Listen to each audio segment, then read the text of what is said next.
Hey guys, welcome back to the UNCOMMODiFiED podcast and to another UNCORK conversation. Today, my guest once again is my great friend and partner in crime at times. Is that correct, Craig? Partner in crime? That would be that at times, yes, that would be an accurate description of us. That's true. Not crimes that you need to report us about, but different kinds of crimes. Not a problem. It's my friend Craig Minchin, but I want to explain something. He is repeat, not, warning, there is a warning today. He is not joining me tonight to talk about history or historic leaders. I know some people are like, oh, so sad, so sad. Craig, what is this witchcraft, my friend? What are we talking about tonight? Well, it's we're talking about history, kind of, Oh, just just it's actually kind of going to be a little portion of my history, and so this is a challenging kind of experience, Tim, because it's one thing to talk about someone else's history, as you can know, because you're on the sidelines, just kind of picking and choosing what you want to highlight, exposing flaws, failures, or successes at your leisure. But to talk about your own story, that's a different matter altogether. So yeah, that's why I'm here tonight. We're gonna kind of unfurl the tale of Craig Minchin over the last year and a half. excellent. So, we're going to be talking about the grand story of Craig's life over the last year and a half or so and a journey that he's been going on personally and professionally. And Craig and I are good friends and have been for a long time and share lots of sort of longings together and desires. And we share our wishes and dreams and our successes and failures and everything along the way. And Craig has been going on a really awesome journey in the last year and a half or so. And he's gotten to a point where he and I talked about him coming on the show and sharing that journey for the benefit of others. And you might find yourself in Craig's story tonight. And if you do, there may be some instructional wisdom, some pain that Craig has endured on your behalf, vicariously for you, that you might avoid because you listen to his pain and the pleasure, of course, in his story as he unfurls that. I don't think this one will appear on historyunfurled.com, but it might. It might be the It tale might. of Craig Minchin. It might. It actually might. There's a good chance it will in some form. Okay, fair enough. But of course, every conversation, and probably particularly this one, needs to start with a drink, of course. We got to uncork something. So, Craig, what did you uncork for this conversation, my friend, brother? Tonight, I'm enjoying, what is it? It is Bull Run straight bourbon whiskey. Mm, You and I have enjoyed this. yes, It looks like we've enjoyed it a fair amount. that's a good one. That is one I got a couple months, so we'll be sipping on that tonight. And you? Awesome. Well, listen, I brought out the one. I think we drank this together recently. I brought out, I guess some people say it Talisker, some say it Talisker. I don't know. It's Yeah. probably both are wrong. I'll find out because in a couple of months, in a month and a half, my son Chris and I are going on the trip we've been wanting to go on for years. We're going on a Scotch trip together, and Yeah. we're going to spend 14 days in Scotland. Half of it on Islay, exploring all of the wonderful distilleries there, and half of it on the Isle of Skye. And the Isle of Skye has only one distillery, and it's Talisker. And I love this whiskey. Says this is what it says on the front: an intense Talisker with a profoundly maritime character, like a warm welcome from the wild Hebridean Sea. Come on, laddie, you gotta like that one. That almost describes your personality, like it I, just. I'm like a warm welcome from the wild Hebridean Sea. And for the listeners, I haven't started drinking yet, so we're just getting into it. All right, I'm gonna just pour a glass of this, and we're gonna have a little glass together, and then we're gonna get into all things Craig mentioned. So, all right, here, cheers to you, sir, Cheers, and Tim. cheers to you, listeners. Here we go. Mm. I feel like I just got splashed in the face by the Hebridean Sea. Oh, the havoc you're gonna wreak when you're over there. Oh, it's going to be a great fun. It's great fun. It's going to be.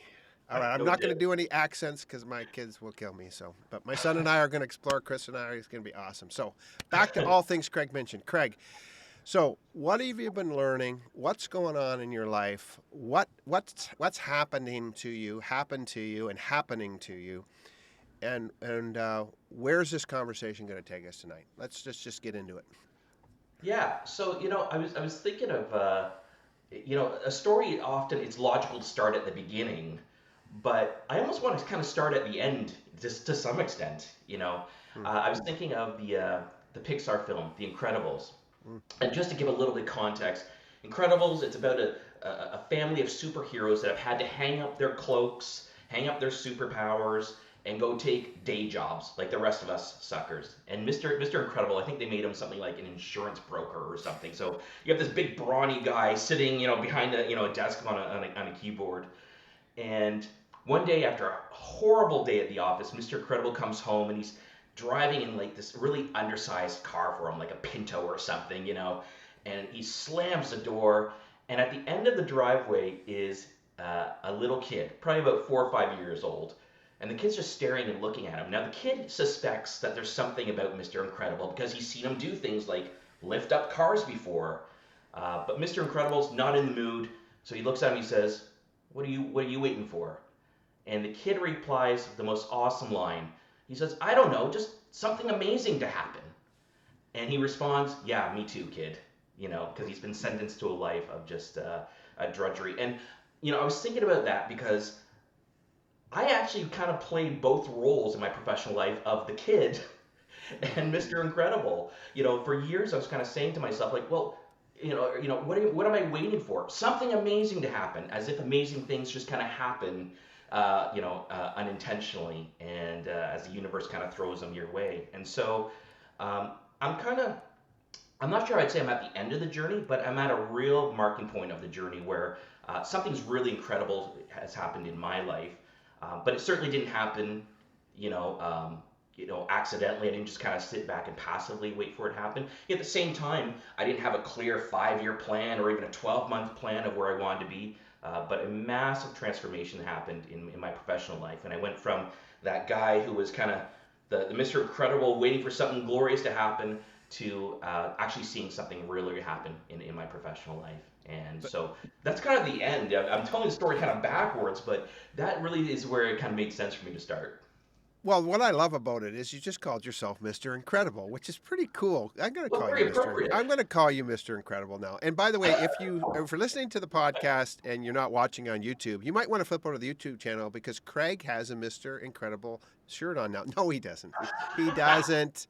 He doesn't. Don't leave the media you chose to listen on. It's okay. It's okay. It's fine. It's totally fine. Although Craig is uniquely dressed up for tonight. He's got a kick-ass shirt on, and I got a t-shirt on. I'm like slumming it, and Craig is bringing it, rocking it big time. I like it, Craig. Thank you very much.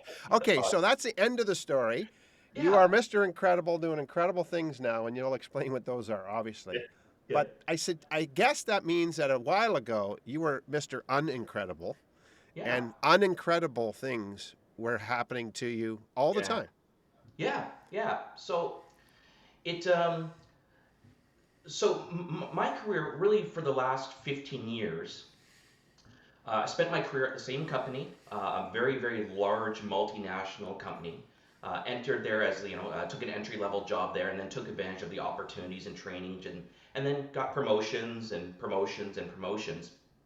But that whole time I was at that company for that 15 years, I knew it was not the right fit for me. It wasn't the right industry for me, and even the role wasn't really right for me. But I soldered on, because you got bills to pay. You have mortgages to pay. You have vacations you like to take. That bonus feels really good at the end of the year. All that vacation feels really, really good. But there was always that rub and that real friction, like, this is not really fulfilling. I'm not really enjoying this. I'm not really cut out for this. And ironically enough, 2019, I'd also just got another promotion. So, my name was in headlines. I was doing some things that was getting attention in the company. But fast forward to January 2020, early January 2020, and I just come back from my Christmas vacation. So usually about 2 or 3 weeks I would take every single year, and I was settling into my normal January rhythm. So we were connected to retail, so retail has a rhythm to it, and so January is one of those you just kind of recover, recoup, you kind of gather the forces, and just kind of it's a little bit more relaxing for our business at least. And I was sitting in my office early January, and next thing I know, this strange kind of physical feeling kind of comes over me. And not being very practiced with what I'm about to describe to you, I didn't really fully know what was happening. Uh, but I got up in my office. I was at work. Got up, closed my door, closed my blind, which I don't normally do. Hmm. And next thing I know, I was sitting on the floor behind my desk, sobbing away absolutely uncontrollably. And it was one of those ugly cries. It was, um, if I was to describe the feeling, it was just, I was completely overwhelmed. Hmm. You can call it a panic attack, you can call it a stress attack. I don't even know what other terminology is out there, but something happened there where I just kind of looked at all the responsibilities, and I think that rub kind of hit home. That rub kind of hit home of what are you doing here in this job? And Hey, can I just stop you for a second? yeah. So like super totally out of the blue, meaning you never ever had this experience before, or akin to any other experience, or like is this just like gut wrenching and gut gripping and so surprising that it just materializes out of the ether? Yeah, so like anything, you look at things in hindsight after the event. Right. After you look at what kind of led up to this. I would say though, Tim, this came out of the blue as far as Wow. my awareness. This was not a normal experience at all. Hmm. I don't cry a lot. I don't say that out of any sense of pride. It's not healthy. I know that's not healthy, but this really kind of came out of nowhere. When I look back in hindsight, I now realize the signs were there, the previous year that, things were, I was heading for some kind of reckoning. And Hmm. so that's how I describe it that day. My body decided to kind of have a reckoning, with my consciousness, and it was all around work. So I, I'm still in the office, and I kind of gathered myself. I looked at my calendar. I said, I can't be here today. In short, I can't do my job today. I got to get out of here. And, did my best to dry my face off. I got my coat. I got my keys. I got my lunch. It's around 11:30 in the morning, so it's normal lunchtime for me. And with my head down, walking past all of my team, I just discreetly left the office. Honestly, not knowing that was going to be the very last time I ever set foot in that office ever again. And Wow. and that was it was no one was more surprised than myself. So that's where it really started. It started from really, my body kind of breaking down and saying something's got to change here. Something has got to change here. And so when we don't listen to those stresses, eventually, our body will have a way to let us know. And so that's Hmm. that's the bleak position I was in. Is, wondering like, what the heck am I going to do? This job is just killing me. But where do I go from here? And so that's the kind of beginning of the journey that's kind of led me to where I am right now. But a whole bunch of kind of cool things that happened. Like I said, Tim, I wish I could say I planned them.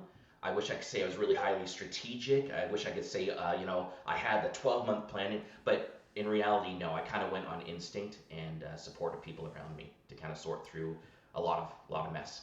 So let me ask you when this happened, Craig, and by the way, just full freedom for you. If I ask you a question, because again, just as you listen in, guys, just hear Craig's story and ask what it means to you. But also, we don't rehearse these things, so we don't plan these things out in advance. I just want to give you full power, Craig. If I ask you a question and you really don't want to answer it, you can just say, "Hey, I don't want to get into that right now." Fair enough. Of course. But let me ask you. So how did this work out then at work? I mean, you said that basically you didn't realize when you left that day you wouldn't ever walk Yeah. back into that building. Yeah. So how does this get unpacked not only for you but for your team and with your boss? Like how does this all what transpires now over the next period of whatever time, and as you find yourself on this journey? Yeah. Yeah. And those that's logical questions. So, you know, the first thing I did when I got out of the building, and that was a long, long walk, and it really was, just one foot in front of the other, one foot in the other. Keep your head down, one foot in front of the other. But the first thing I did after I got out of the building was call my doctor. I said, and got an appointment and explained to him what had happened, and I'm fortunate that I've had a good family doctor who I've known for years, who knows I don't typically come in this kind of condition very often. Um, his first words is, "You need to get out." and Mm. meaning you need to get out temporarily, you need to get some time away from work, and so that's what ended up happening. So I heeded his advice, and took some time away from work. The business continued, obviously, as businesses will do. Um, but the reality was, I would say there was a lot of friction. How about this between me and my boss, Okay. that as a result of this, I think, Yep. and so that was a pretty kind of a painful part of the journey as well, probably for both of us. But it was uncharted. How about this? It was uncharted waters for both of us, and I Yeah. think both of us were swimming with kind of broken paddles. Okay, fair enough. So you're in a place before this, sort of recognizing wrong role, responsibilities don't fix. There's something going on between you, obviously, in your leader and how all that's working. Whatever, no disregard or disparaging, not being disparaged to them in any way, but something's not clicking. You've got a collision of values, I guess. You got a collision, Yeah, something that yeah, you got a bunch of stuff colliding, obviously. So as you go into this season now, and your body says, "Okay, dude, you missed the plan here. You didn't get my note, so I'm going to punch you in the head yeah, and yeah, knock you out for a while, put yeah. you down, so you can get some things straight." What happens in that journey as you start to decompress and ask yourself a subset of different questions? Yeah. So, as we're triaging the issues, so taking some time off work and just taking a bit of a breather, it didn't take long before I realized, okay, but what happens after this? If I'm off for 2 weeks or 4 weeks or 8 weeks, or what happens after this? And the answer was very quickly like, you know, you're at the stage where you need to get out of this job. You need to move on. You need to get out of this job. And I gotta tell you, I teach for a living. Okay, so I highlight these little experiences, and I try and package them in ways that kind of make sense to people and hopefully resonate with an audience. So all the things I did, they happen to start with one letter, the letter H. Yeah, and I'm sorry, Surprising. yeah, that's the teacher in me coming out. But one of the first things I did was got healthy, and I would say this: this is not necessarily a sequential order of events here. This is Right. one of those things that I did and Okay. continue to practice. So I recognize. If nothing else, I got to start taking better care of both my mental health, emotional health, and physical health. And I had an uncomfortable relationship with health over the years. That's a cute way of saying I don't work out and I eat a lot of the wrong stuff and drink a lot of the wrong stuff at the wrong times for the wrong reasons. And so in January, I implemented some changes in my life around physical fitness, which I'm proud to say I'm still practicing regularly a year and a half later, and even just kind of what I consume so I started to add this strange thing to my diet. It's called fruits and vegetables, and this odd creation, because I realized actually, to take care of yourself mentally and emotionally, it didn't just involve therapy. It involved what you input into yourself as well. So first thing I did is I got healthy, and I started to Okay. make health a real priority for me, and recognizing that if I wanted to kind of make any kind of changes in career, I needed to sort out my own personal health first, in Okay. particular how I thought about myself and how I thought about the world Okay. around me. Okay. So that's So yeah, mental health, physical health, yeah, became a focus. yeah. Okay, and as you began to explore that, then where did that lead you in this journey? Which, by the way, at this point, you have no idea where it's going. Of course, you I have have no the idea end where it's story going. now. You have the end story now, Yeah, which is yeah, pretty cool, Mister Incredible. But at that point, you don't know where the journey's going yet. You just know you got to get out, and first thing you have this revelation: I got to get healthy. yeah, yeah. Okay. So the second thing was around the job, where I acknowledged, hey, I got to get out of here. Um, but one of the most difficult parts of the journey was that first two steps. I had to get honest. I had to get really honest with myself and really authentic about not only who was I as Yeah. far as skills and talents. That was really important, and I actually got sideswiped by a really cool revelation in that process. Something I learned about myself that, after 49 years, what is it, just completely surprised me.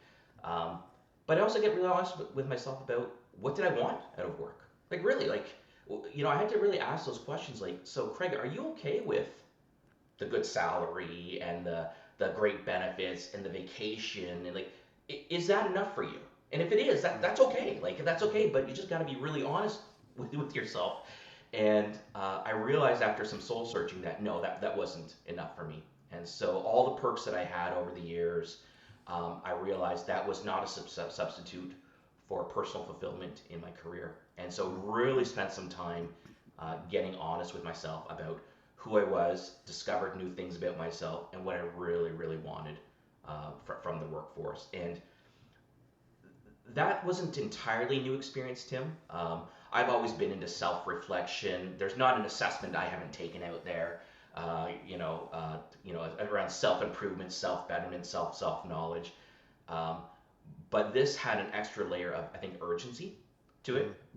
Like, okay, Craig, maybe you've been kidding yourself a little bit. Now it's time to get really, really honest. And that involved obviously some feedback from other people who did know me as well, Mm-hmm. which was incredibly, incredibly helpful. And I think, if you're going to try and make this midlife career change, and I say midlife, it's more like upper midlife because I got a lot less career ahead of me than behind me. But that's one of the things you got to just be really authentic with yourself and just say, hey, this is what I really, really want, or this is what I don't want. So I started a journey around that as well.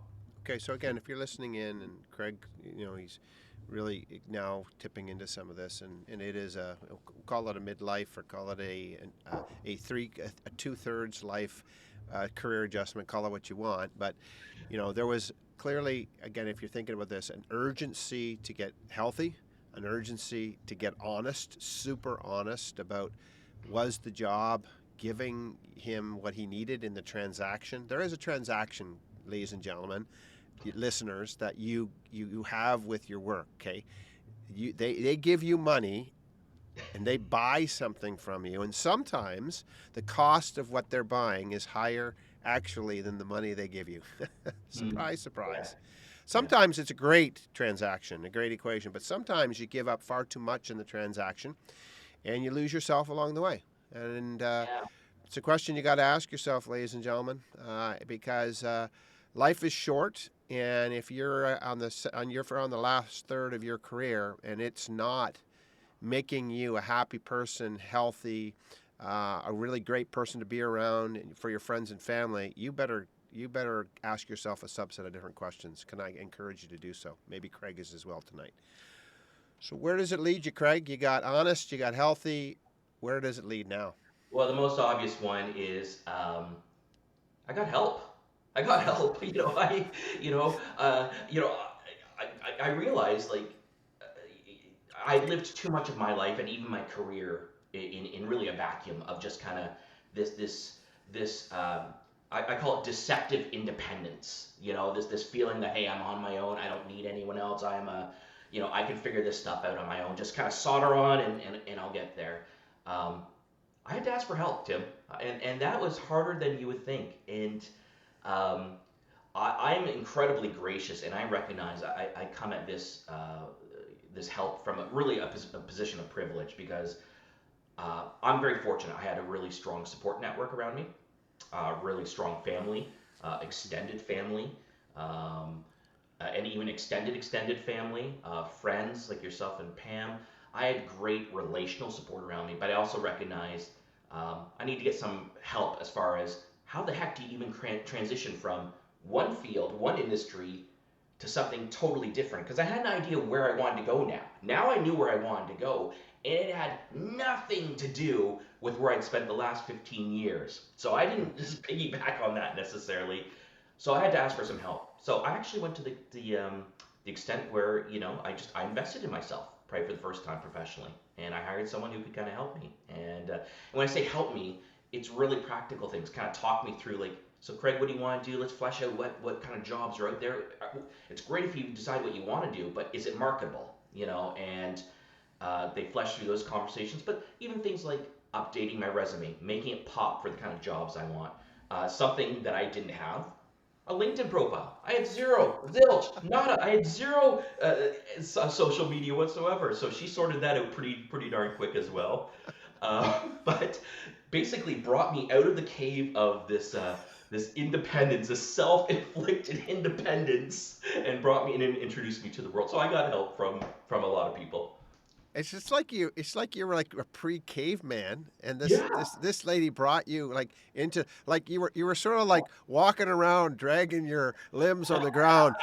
I'm yeah. Craig, oh, and she made you stand upright. Hey, look at me! I'm Homo erectus. That's a great comparison, actually. That is a great comparison. So, you know, on paper, it's funny because, you're going through this career transition, and next thing you know, you're dropping some money for someone to help, like to pay, to help you with, your next steps. And so, but I think that's actually a really important part of the step, getting help and being willing to invest in yourself. And what may appear to be um, a foolish decision or maybe a sacrifice that is beyond your means, and everyone knows what their own means are. For me, I mean, it has paid off for itself a hundredfold, and it was actually one of the wisest decisions I made, getting some help So let me for ask that. you, not for the person's name that helped you, but what was her title or role? Was she like a career counselor? Was she You know a what? was she Yeah, like no, yeah, a medium? Was she a medium? What was she? yeah, she was super awesome. I would describe her as a career transition specialist, and I'm sure that's Yeah, not her official title. Um, I shamelessly plug her whenever I can, mainly online, yeah. because Well, she's been just shamelessly plug her now. Who is she? okay. So her name is Lydia Lachlan, and she works for a firm called Feldman Daxman, Okay, and they were kind of referred to me. And we just, like I said, her and I sat down for a number of meetings. There's a little thing called COVID that happened, so we yeah, migrated our meetings from in person to remote. yeah. But I sing her praises to whoever I interact with about her. She was compassionate, knowledgeable, insightful, incredibly talented, fantastic communicator, and I'm very much into her depth for the Okay, services so she offers. I expect that we're going to hit that company up for some marketing dollars for this podcast. No, I'm just kidding, because this is the UNCOMMODiFiED podcast, and that's not how we roll. It's no big deal. We are brought to you by Scotch today. We are brought to you by That's Scotch. right. No, no, nobody else. Scotch and Scotland. We're actually by Scotch and bourbon from the United States of America. That's what we're brought to you by. So, okay, so you got healthy, Yeah, which means you drink a little less bourbon today than you used to. Got it? That's correct. good. Yeah, Okay, don't get too healthy on me. Okay, not because too if you healthy. stop drinking whiskey, I won't have a good friend to drink so much whiskey with. But fair enough. Let's You not got go crazy. healthy. You got Yeah, honest. You got some help. yeah. And then what else? What the heck did you do? Hey, that's an H too. I What love the it. heck did you do next? Well, I got humble. I got Oh, humble. So the question came up, and I'm sure it came up before Lydia asked me the question, but the question came up, would you be willing to make less money to do something that was more fulfilling? oh, And great. Oh, of whoa, whoa, course, whoa, whoa, whoa. That's a good question. Can you ask that of my listeners again? If you're thinking about a career transition, can you ask them that again? That's a good okay, question. would you be willing to make less money for a job and a career that you found more fulfilling? Every fucking day is my answer. Absolutely is my answer. Great, great Yes, answer. I'm signing up right now. Yeah, yeah, and that is, it's cool because we're here chatting about this. Those are really important questions, Mm. really important questions, because it's like, okay, well, how much less are we talking about here? You're like, what are we talking about here? And but the answer I did come to was, yeah, I am. Yeah, I'm willing to make less money, less bonus, less perks, less vacation, less, if it means I'll be more fulfilled in my job. And lo and behold, um, 5 months later, after that meltdown, about 6 months later, after that meltdown in the office, I got a call from a company I had applied to for really an entry level gig. But it was an entry level gig doing something I think I was going to be more excited about than what I was doing. And it doesn't make any sense. If you're measuring career in one sense, it doesn't make any sense. Right. Because I left a job, where I'd been there for almost 16 years, almost 7 weeks vacation, great salary, annual bonus, comprehensive benefits, and I accepted a position that was a 4-month contract job, training an entry level kind of operational trainer, no benefits, less salary, no bonus, and at 4 months, I was going to be on my own again. And Wow. so I left my career at my former employer and took this temporary contract position. And I, uh, I remember I was interviewed. So I was interviewed by the hiring manager. It was another big company. And he's trying to piece it together because he's looking at my resume. He knows the company I come from. And he's looking, and at one point in time, he asked me, he said, so what are you doing here? You know, and in the interview. And so I explained to him, I said, listen, I'm going through a career transition right now, and I can do what you want me to do. If you're willing to just kind of invest a little bit of time in me, I can do what you need me to do. And he goes, but like this is just 4 months. I'm not gonna have a position for you after this. I said, that's fine. That's fine. So I don't know where that extreme faith or confidence came from. But part of the humility was, yeah, taking an entry level position, doing something I enjoyed doing, but for far less compensation. And so I even had to explain to my coworkers, at the time, because they're like, what are you doing here? And because you get to know them. So, yeah. That's that's awesome. So let me ask you, was this the first time really in your adult life, in your career, that you found, I mean, you were talking about a 16-year period. Obviously, you've worked longer than 16 years. So it is this the first time then in your adult life, in your career, that you found something that fundamentally was like a super well fitting suit that just you put it on and said, man, boom, I look fly and this is my suit. Yeah.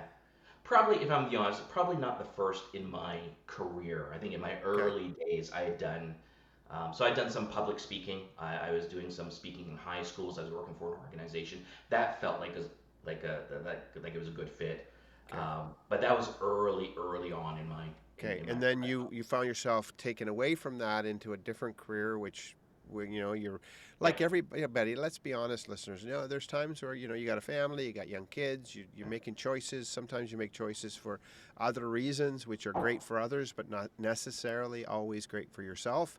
And mhm. in the end, you end up possibly in a soul sucking job, frankly, Yeah, that yeah, that that extracts too much value out of you for the act for what you take at the end of the day, because it isn't all about money, of course. So you find yourself now in this place where you got humble and you end up taking this entry level job, 4 month yeah, contract, just to get your feet wet and get something on your LinkedIn profile. You got yeah. to have That's something right. in there. You got to have something Yeah, in yeah, there. yeah. That's right. So where does the journey take you next, Craig? So sure enough, the contract came to an end, and I had had some conversations with the manager. So I kind of said, I know the contract's coming to an end. I've got no worries. I'm okay. You held up your end of the bargain. I hope you've been happy with my end of the bargain as well. Um, but if this opportunity comes up again, would you consider hiring me back? Which he was very gracious to say, absolutely. Yeah, absolutely. We definitely would. So that being said, for the first time in my professional life, I found myself not working for a while, and believe it or not, that leads to the last kind of H. The last thing that kind of experience was I got hopeful. Hmm. Got really hopeful, and decided that time off, from actually getting a steady income, I was going to take advantage of it, and I was going to start to kind of branch out and do some things I've dreamed about, and that's where you have history unfurled. And Hmm. because I love to write, I love telling stories, and so again, it doesn't make sense on paper, but I paid someone to help build a website for me. I do the content, but it was almost like an outlet to just kind of experience a little bit of hope of what life could look like. And so I started writing away, started writing articles, started publishing them.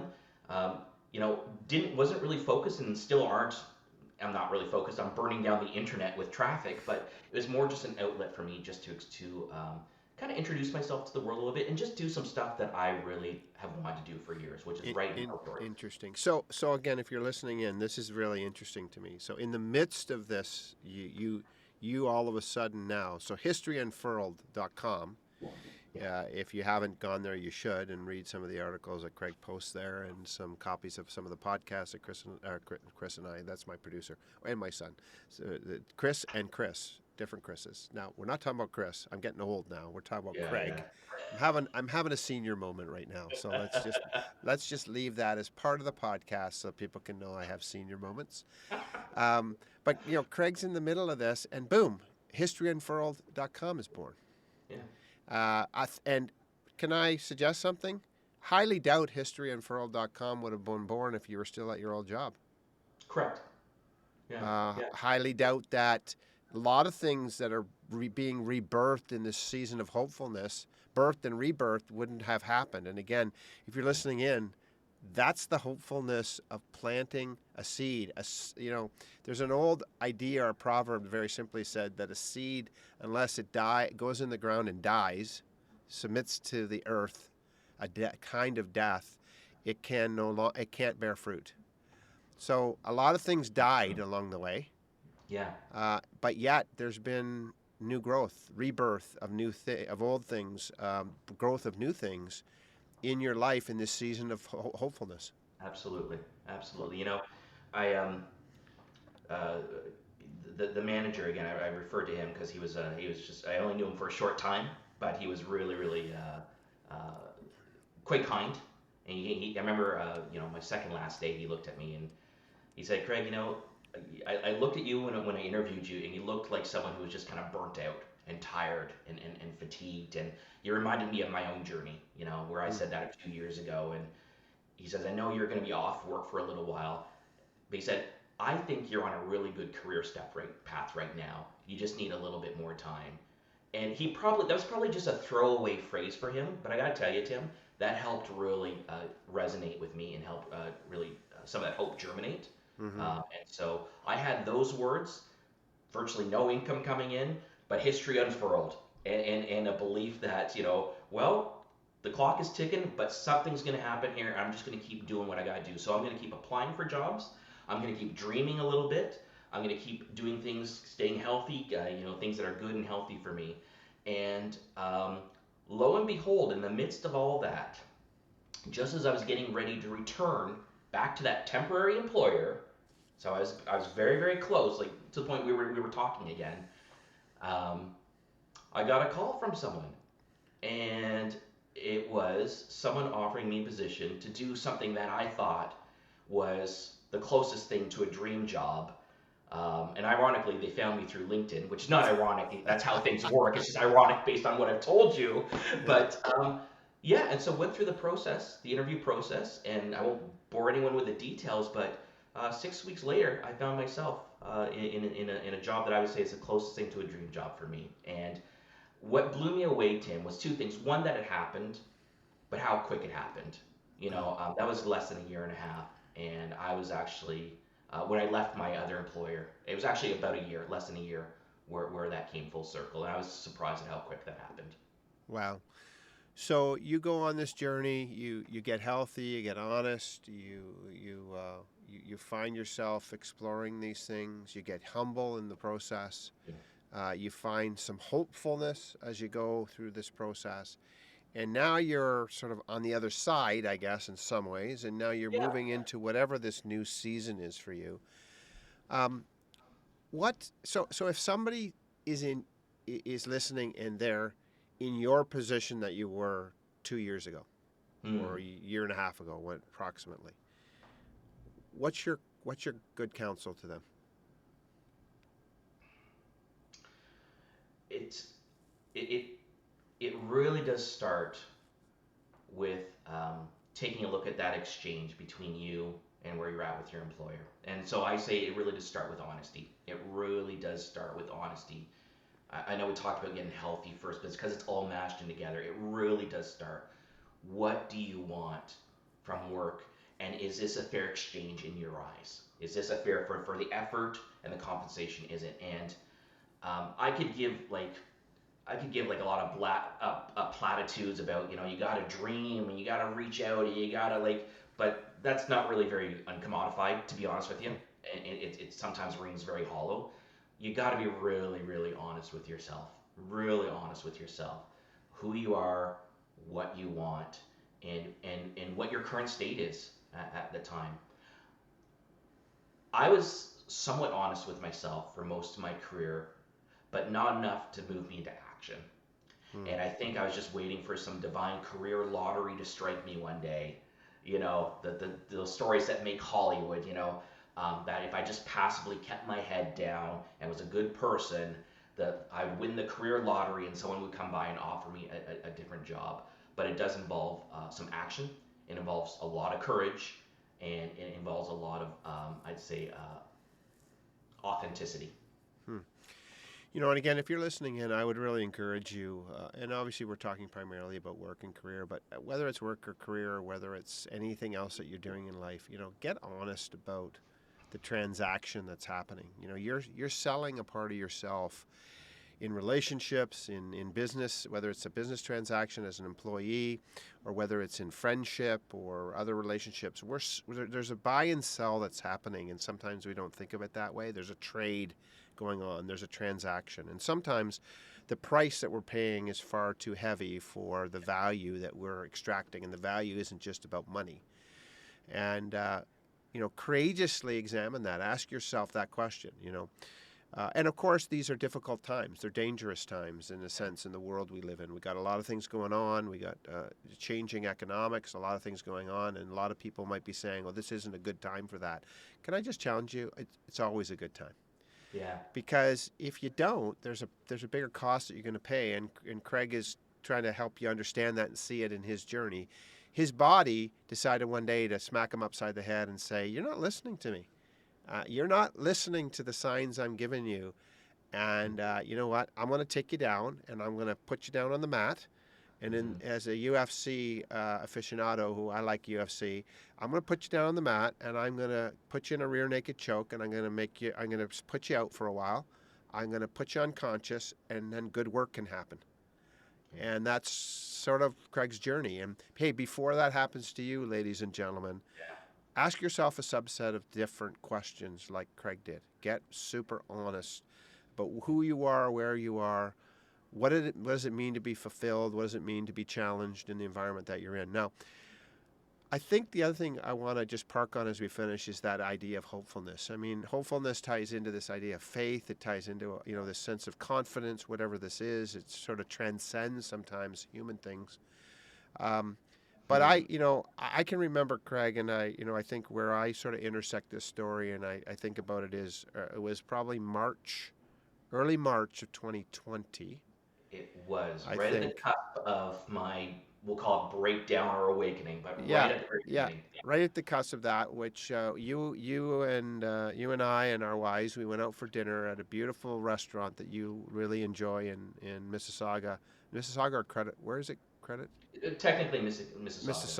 Mississauga. What's that restaurant again? By the way, it's a great restaurant. It is a great restaurant, and this podcast is brought to you by Michael's Back Door. Yeah, Excellent. Michael's Back Door. Fantastic Great restaurant. restaurant. If you want to go to a Haven't gone- great, it's Yeah, Italian, right? It was Italian. yeah, yeah. Yeah, if you want to go to a great Italian restaurant, you're in Mississauga or you're in Toronto area or anywhere, drive there, go to Michael's Back Door. Great restaurant. But anyways, we digress, of course, with food. Food is good. But I remember sitting there and you were just entering into that season, and I remember just that conversation where I think this is what happened from my vantage point, where when you didn't have hopefulness for yourself, that's where we borrow the hope of others. Hmm. I Hmm. think there's something happens. It's a transaction as well, by the way. Hmm. And I think sometimes in life we get to a point where we don't have hopefulness, we don't have faith, and where great relationship comes in to play, and friendship and different things, is sometimes we can borrow like a transfusion of blood. We can get a transfusion of hopefulness and faith from other people. And I really think in some ways that was sort of what happened that night. I think I know my wife had, I know your wife had for you that night, some unique sense of hopefulness. Yeah, And I feel like in some ways there was a transaction or a transfusion that happened around that table. yeah, Yeah, as much as we had great food and we drank great wine, there was a transfusion of hopefulness that happened in that conversation where we were speaking hope to you in a point where you were rather hopeless in the beginning. Yeah. And I really feel that, and it wasn't just us, of course, it was others, and it was career transition consultant. It was lots of other people. It was the first person who gave you that opportunity, but they were infusing you with a sense of hope when you didn't have it. Yeah. And the exciting part is, it's just like a blood transfusion. Eventually, your body takes that in, it infuses that, takes it in, and then it synthesizes it and makes it part of its own. And you now have emerged with a tremendous sense of hopefulness, which is really the last part of your story. It's the Yeah. hopefulness that has brought you to the point where you are now. And then you come out of that sort of temporary job and you get this job that's now your dream job. And what's cool about that story, and you probably, again, you wouldn't necessarily tell people, but I know this part of the story, that before the end of your contract, because it was an original contract you got with this company as well, Yes. something really exciting happened even before the end of that contract. In your first sort of foray into this, your contract came and went. And in the second foray, you got a contract, and before it ended, what happened? Well, they decided to surprise the heck out of me, and they made it permanent. So the contract didn't. I guess it came to an end of the sort, but they said no. We actually would like to make you permanent part of the family, and I was definitely not expecting that. But boy, was that ever a surprise, and a welcome one. Excellent. So again, what a tremendous story, what a journey. And again, if you're somewhere in this story, find yourself. Where are you? If you need to start this story and journey, start it. Don't put it off. Don't delay. If you're within it, find the next step, health or something, or find humility, find honesty, find hopefulness, find something along the way to keep you going in this journey and sustain yourself into the second half of your career, or the last third, or frankly, maybe it's the last 10%. Seriously, don't finish your career in a soul sucking job. Yeah. If it means only for 10% of your career, for 2 or 3 years, you crawl out and you become fully who you are, it's well worth it, my friends. Well worth it. Yeah. Regardless of the pay. Regardless of the pay isn't enough to make up for all of the things you give up in these transactions. It just isn't. It just isn't, and Craig's story reminds you of that. So, Craig, listen, as we finish up to this conversation, other than what I just said and just the challenge I gave our listeners, what would you want them to hear from your story, and what would you want to leave them with? So much. There's a lot I would want to encourage people with. Um, don't wait passively for something amazing to happen, because I think actually we're partnerships in the amazing things that happen in our lives. And you may find yourself talking yourself out of, like, in your gut you want to move. You may find yourself talking yourself out of that. Um, but I would really, really encourage you, you know, maybe dream a little bit, look for something amazing, and then pursue it. And I agree with Tim. It's worth it. It's worth it. It's worth it. The money at the end of the day. I should say this. I don't know if this is going to help your story or not, Tim.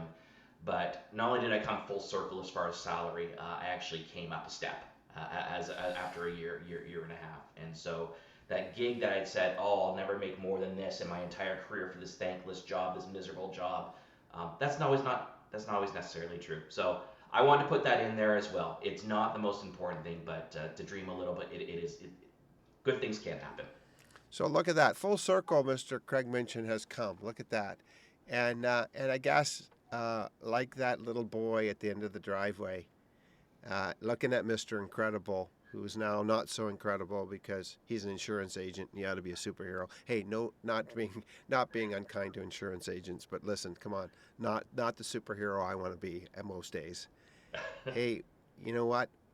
We need to be like that little kid at the end of the driveway, Yeah. looking and waiting for something incredible to happen. Yeah. What are you waiting for that's incredible to happen? Ladies and gentlemen, my listeners, my friends who are becoming my friends over this uncommodified journey, stop waiting for the incredible to happen and make it happen today in your life, for you, for your family, for your friends, and do it right now. Thanks for listening. Have an excellent day, and go out and uncommodify your world by making choices that will make you into the person you are fully destined to be. Craig, thanks for sharing your story. Thanks for being so vulnerable, my friend. You're a great friend. I always love chatting with you, and thanks again on behalf of my listeners for sharing your personal story tonight. Great. Thank you, Tim. Cheers.